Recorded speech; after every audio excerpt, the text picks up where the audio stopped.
Chapter 7 what is GST. तो सबसे पहले बता देता हूं कि जीएसटी 1 जुलाई 2017 से इंडिया में भारत सरकार द्वारा लागू किया गया था। उससे पहले वेट था, जिसकी full form value added tax है। अब जबकि वेट ऑलमोस्ट खत्म हो चुका है तो इसमें हम ज़्यादा नहीं उलझेंगे। तो बिना टाइम वेस्ट किए जीएसटी की फुल फॉर्म के साथ शुरू करते हैं और जीएसटी की डेफिनेशन को समझते हैं। जीएसटी की फुल फॉर्म होती है गुड्स एंड सर्विस टैक्स, जिसमें गुड्स का मतलब होता है माल और सर्विस का मतलब होता है सेवा।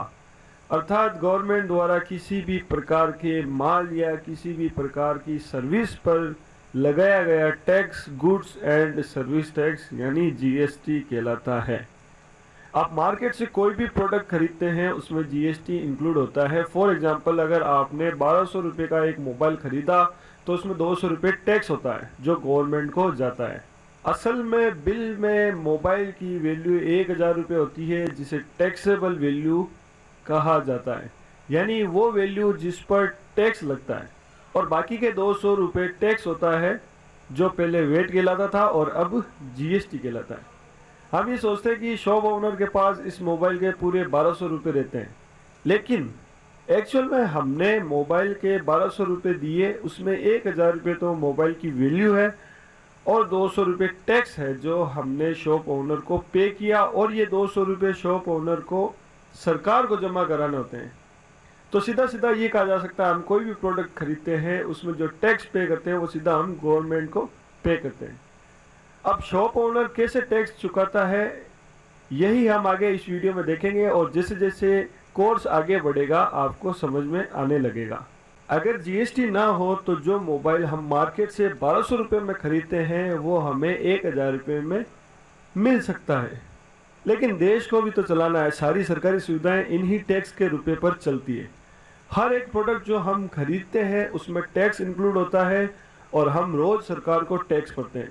हम सभी इस देश को चलाने में भागीदार हैं। अब जीएसटी कब लगता है, क्यों लगता है, कितना लगता है, कैसे लगता है और किस पर लगता है, ये समझते हैं। स्टेप बाय स्टेप एक एक टॉपिक को उठाएंगे और सिंपल सी लैंग्वेज में समझने की कोशिश करेंगे। फर्स्ट टॉपिक, व्यापार के प्रकार यानी टाइप्स ऑफ बिजनेस। तो सबसे पहले ये समझ लेते हैं कि बिजनेस कितने प्रकार का होता है, अर्थात nature of business.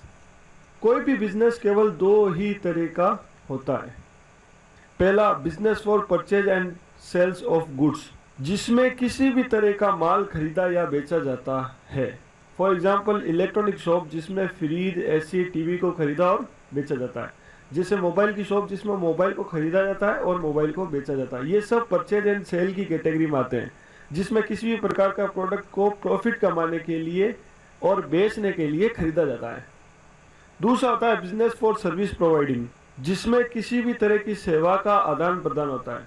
For example, mobile recharge, telephone recharge, internet recharge, item repairing, hotel services, restaurant services, ये सभी सर्विसेज की कैटेगरी है, जिसमें ना तो कोई माल खरीदा जाता है और ना ही कोई माल बेचा जाता है, बल्कि किसी तरह की कोई सेवा दी जाती है और प्रॉफिट अर्न किया जाता है। तो ये दो तरह के बिजनेस होते हैं, इस दो तरह की बिजनेस कैटेगरी होती है। तो अब बढ़ते हैं अपने नेक्स्ट टॉपिक की तरफ। अगला टॉपिक है who are compulsory for GST registration, यानी कि इससे जीएसटी में पंजीकरण करवाना ज़रूरी है।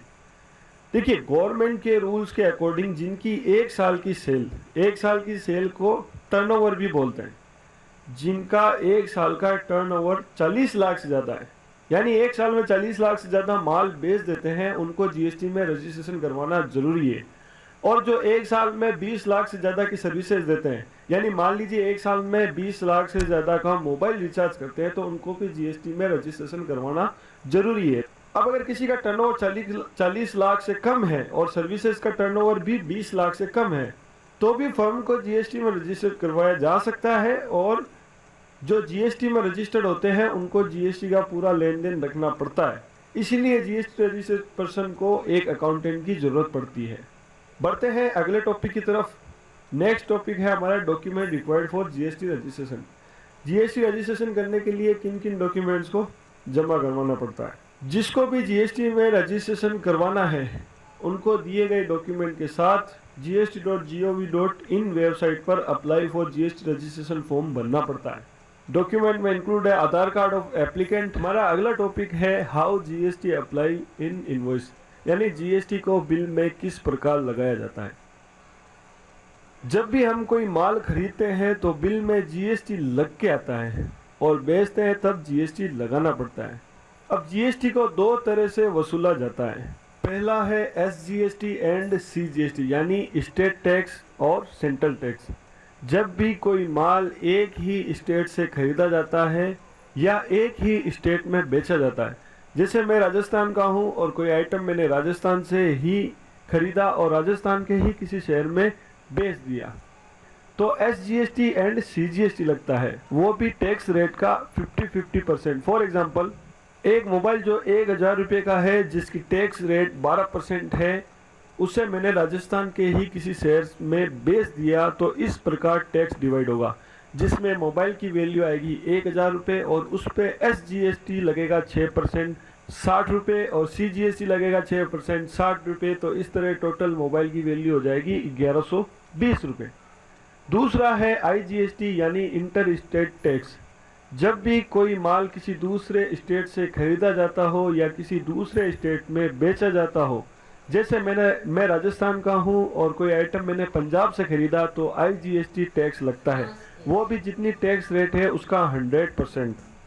फॉर एग्जांपल, एक मोबाइल जो 1000 रुपये का है जिसकी टैक्स रेट 12% है, उसे मैंने राजस्थान में नहीं पंजाब के किसी कस्टमर को बेचा, तो इस प्रकार टैक्स डिवाइड होगा, जिसमें मोबाइल की वैल्यू आएगी 1000 रुपये और आईजीएसटी लगेगा पूरा 12% 120 रुपये, तो टोटल हो जाएगा 1120 रुपये। तो इस प्रकार अगर कोई भी माल खुद के ही स्टेट में खरीदा जाता है या खुद के ही स्टेट में बेच दिया जाता है, तो एसजीएसटी प्लस सीजीएसटी लगता है 50-50%। और अगर किसी भी दूसरे स्टेट से खरीदा जाता है या किसी दूसरे स्टेट में बेचा जाता है, तो आईजीएसटी लगता है, वो भी टैक्स का 100%। उम्मीद करता हूँ आपको ये अच्छे से समझ में आ गया होगा। बढ़ते हैं हमारे नेक्स्ट टॉपिक की तरफ। अगला हमारा टॉपिक है टाइप ऑफ जीएसटी रजिस्ट्रेशन, यानी जीएसटी रजिस्ट्रेशन के प्रकार। जीएसटी में फर्म को दो तरह से रजिस्टर्ड करवाया जा सकता है, जिसमें पहली है कंपोजिशन फर्म और दूसरी है रेगुलर फर्म। अब इन दोनों फर्म में क्या फ़र्क है, ये हम अगले chapter 8 difference between composition and regular firm में देखेंगे। बनना पड़ता है। डॉक्यूमेंट में इंक्लूड है Aadhaar card of applicant, PAN card of applicant, passport size photo of applicant, bank account front page of applicant, valid mobile number of applicant, proof of business address, electricity bill या दूसरी चीज़, rent agreement अगर दुकान किराए पर है तो, और firm का नाम। ये डॉक्यूमेंट जीएसटी रजिस्ट्रेशन के लिए देने पड़ते हैं। कंडीशन के अकॉर्डिंग एक या दो डॉक्यूमेंट की और ज़रूरत पड़ सकती है। अप्लाई करने के बाद 3 से 5 दिन में एक नंबर मिलते हैं जिसे जीएसटी नंबर कहते हैं।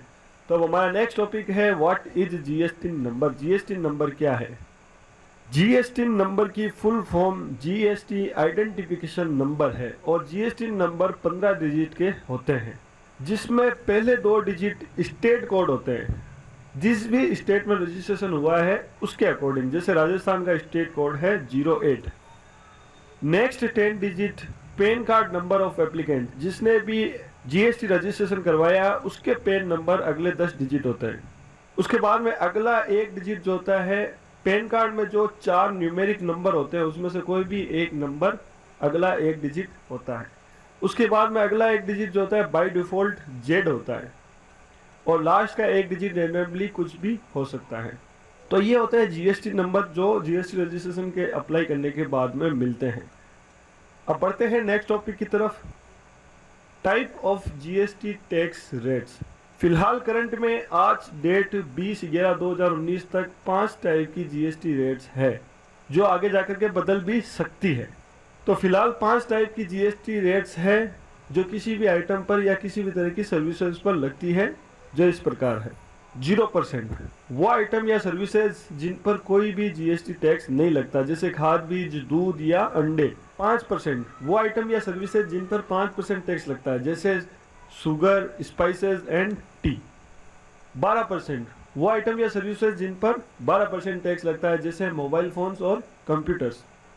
18% वो आइटम या सर्विसेज जिन पर 18% टैक्स लगता है, जैसे टेलीफोन या स्कूल बैग्स।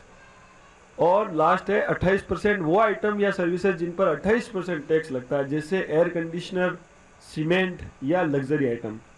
अब यहाँ पर हमने केवल कुछ ही आइटम का एग्जाम्पल दिया है, लेकिन बहुत सारे प्रोडक्ट हैं जिन पर गवर्नमेंट के रूल्स के अकॉर्डिंग दिए गए 5 टैक्स रेट में से कोई भी टैक्स लगता है। हमें ये जानने की ज़रूरत नहीं है कि किस आइटम पर कितना टैक्स लगता है, क्योंकि जितना भी टैक्स लगता है वो बिल पर लिखा हुआ होता है। और दुनिया में बहुत सारे प्रोडक्ट हैं, आप किन किन प्रोडक्ट की जीएसटी रेट्स जान पाओगे। बढ़ते हैं नेक्स्ट टॉपिक की तरफ, हाउ जीएसटी अप्लाई, यानी जीएसटी कैसे लगता है। जब भी कोई जीएसटी में रजिस्टर्ड फर्म कोई भी माल खरीदती है तो जो टैक्स बिल में लग के आता है उसे इनपुट टैक्स कहते हैं। ये टैक्स आइटम के अनुसार 0%, 5%, 12%, 18% या फिर 28% कुछ भी हो सकता है। जैसा कि मैंने बताया था कि अलग अलग आइटम पर अलग अलग टैक्स लगता है। परचेज में जो टैक्स लगता है वो एक तरह से सरकार के पास डिपॉजिट होता है।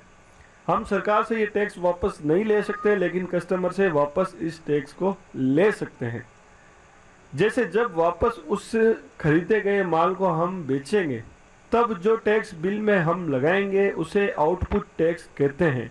और जो सेल्स में हमने टैक्स लगाया है उससे हमारा वो टैक्स वापस कवर हो जाता है जो हमने परचेज करते वक्त सरकार को टैक्स पे किया था। लेकिन प्रॉफिट के टैक्स का हिस्सा हमें सरकार को देना पड़ता है। अब एक एग्जांपल देता हूँ, आपको अच्छे से समझ में आ जाएगा। मान लीजिए हमने 100 रुपये का एक आइटम खरीदा जिस पर 5% टैक्स है, यानी 5 रुपये।